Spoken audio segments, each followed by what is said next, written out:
Welcome back, everyone. Thanks for checking out another video. I have a pretty unique car in the shop for a tune today, so I thought I'd make a quick video for you guys because put down some great numbers, and it is an interesting car. This is a 1997 Acura 1.6 EL. It's basically just a four-door Honda Civic, but in Canada we got the special version of it, call it, this 1.6 Acura EL version. It had a different front end. It had slightly nicer interior. It usually came with leather inside. This is not the original interior. Someone changed out the interior on this, but they came with like darker colored dashes and unique taillights and unique trunk.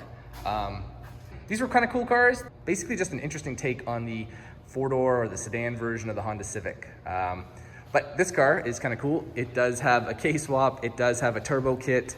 So that's why I'm making the video for you guys. It put down some great numbers. So why don't I lift up the hood, show you what's under there, and then we'll get to some dyno shots, and then I'll share the final results at the end. All right, guys, like I said, K-swap and turbo kit on this 1.6 EL. This is a K20 Z3, so the 8th gen Civic Si version of the K20. The owner put together a custom sort of turbo kit for it.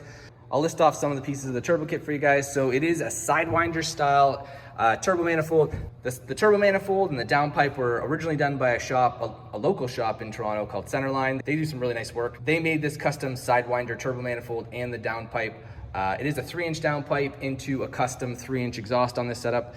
It has another one of these infamous Boosted Boy style replica of the Garrett GTX 3582R ball bearing turbo. These turbos are from eBay. I think they're made by the company called Racing First. People ask me all the time, and I usually try to put a link in the description because they're a really good deal. They're a really good size for these K-series. They make great power and they're super inexpensive. So I've tuned countless cars with this exact turbo on it. It always does well. They seem to last. I've used this turbo twice on 2 different project cars of mine, and both times they made some great power.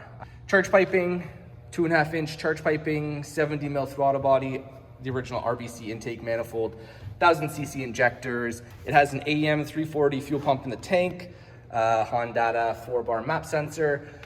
I tuned it on Kpro today. It is running pump gas, so our 94 octane pump gas. I think I forgot to mention, it has an RSX Type S 6-speed transmission. It has a comp stage 5 clutch in it.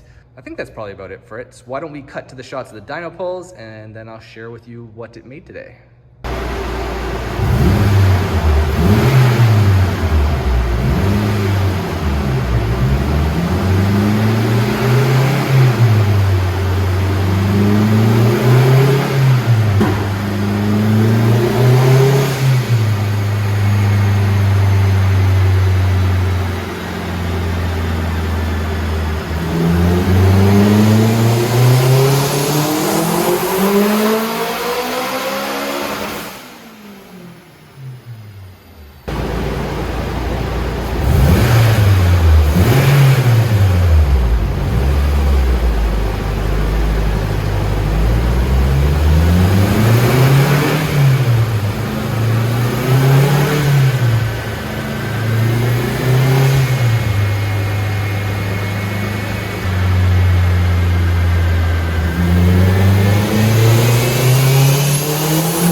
All right, guys, hopefully you enjoyed those dyno pulls. Today, we ended up running 15 pounds of boost on this setup. It had a 7 PSI spring in the wastegate. It does have a 3-port boost controller connected to the Hondata that I used to raise the boost and kind of feed in more boost as the RPMs increased.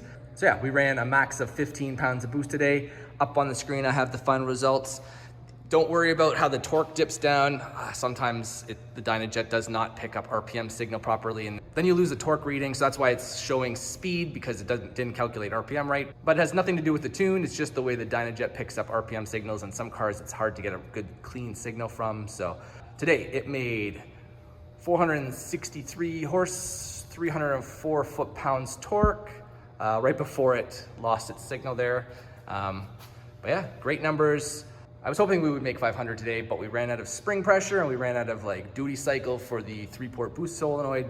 So all I could really get out of it was about 15.5-ish pounds of boost. And this is what it ended up making at that amount of boosts. And either way, I know the customer he only wanted 400. And when we hit 400, he was like, how about a bit more? And this is what we ended up with. So not too bad, pretty good results for completely internally stock K20 Z3 with the custom turbo kit.